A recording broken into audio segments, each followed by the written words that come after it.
সেই পুরাতন কবিতা আবার নূতন করে, কি আর পেলাম স্বাধীন করে, নেই স্বাধীনের স্বাদ, সব জায়গাতে রাখা আছে গরিব মারার ফাঁদ। ধনীরা সব ধনী হচ্ছে, গরিব হচ্ছে শেষ। স্বাধীন করে পেয়েছি আমরা এমনই একটি দেশ, হাড় ভাঙ্গা পরিশ্রমে গরিব ঝরায় ঘাম, রাজা আছে মহাসুখে প্রজা পায় না দাম। ভাবতে গেলে অবাক লাগে হায়রে স্বাধীনতা, এমন স্বাধীন পেয়েছি আমরা কেউ শোনে না কথা। দুর্নীতি আজ এত চাঙ্গা পঙ্গু করেছে দেশ, দেশের টাকা বিদেশ নিয়ে দেশ করেছে শেষ। দেখছে কিন্তু সব লোকে বলছে না কেউ কথা, আমরা কি তাই চেয়েছিলাম এমন স্বাধীনতা। বাহ, অসাধারণ। তো কাকা, এই যে আপনি ঢাকার সেই সুদূর আশুলিয়া থেকে চাঁদপুরের হাজীগঞ্জে আসলেন, বুঝলাম না আপনি কি বাসে করে আইছেন?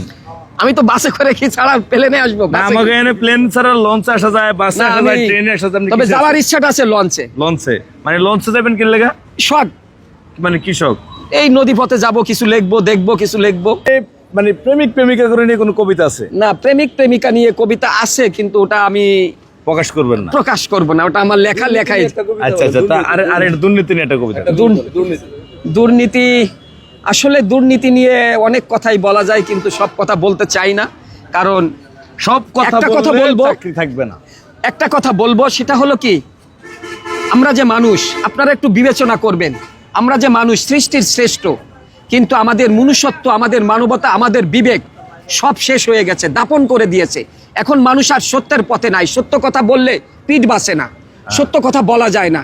এই জন্য আমি লিখে যাই সত্যের পথে, সত্য কথা, বেঁচে থাকবো যতদিন, সত্যর পক্ষে লড়ে যাব ততদিন। তাতে আমার যা হয় হবে, আমার যে জন্ম মৃত্যু সবই আল্লাহর হাতে।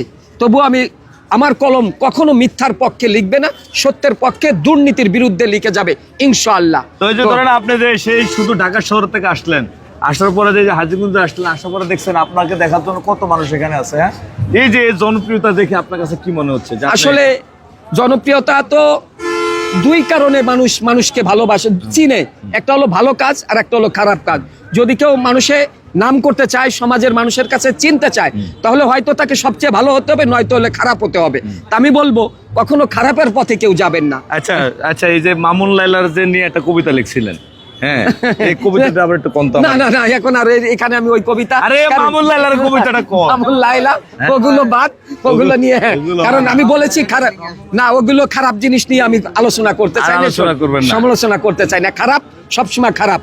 তো দর্শক, সবচেয়ে বড় কথা হলো উনি যে একজন জাগ্রত কবি, সেটাই তার জলজন্ত প্রমাণ। তিনি অনেক দূর থেকে, সেই সুদূর দূর থেকে এসে, মানে সে এখানে এসে তার ফ্যান ফলোয়ার পেয়েছে, এটাই তার সৌভাগ্য নাকি? এটাই আমার বড় পাওয়া, এটাই আপনার বড় পাওনা। এই যে মানুষের ভালোবাসা, এটা এর চেয়ে টাকা দিয়ে সব হয় না। আমার একটা কবিতা আছে, টাকা দিয়ে সব হয় না পৃথিবীতে, ভালোবাসা এটা পৃথিবীতে সবচেয়ে বড় মূল্য হলো মানুষের মান সম্মান। দুইটা জিনিস পৃথিবীতে কিনতে পাওয়া যায় না। একটা হলো ঈমান, আপনি হাজার হাজার কোটি টাকার মালিক হতে পারেন, কিন্তু ঈমান কখনো কিনতে পারবেন না, এর কোনো মার্কেট নাই।